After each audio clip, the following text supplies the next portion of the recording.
Man kan måske sammenligne det lidt med, at man har en fodboldtræner og en anfører på holdet. Træneren, jamen det er dirigenten, og anføreren, det er koncertmesteren.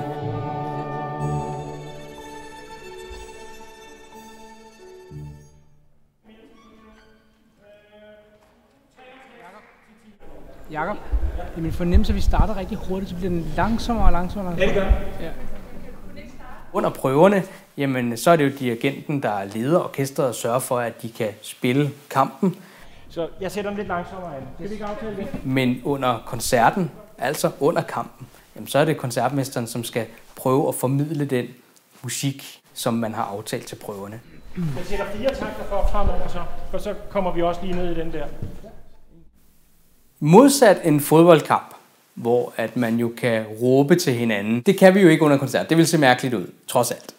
Men det er meget med øjenkontakt. Man sidder som regel, så man kan se hinanden.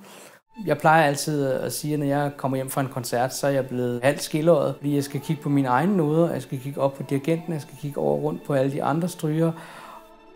Der er man nødt til sådan at sidde og kigge lidt frem og tilbage og spille, og så lige holde øje med over, og så give en indsats her, og være sådan lidt levende i sine bevægelser også, så bevægelserne følger med musikken.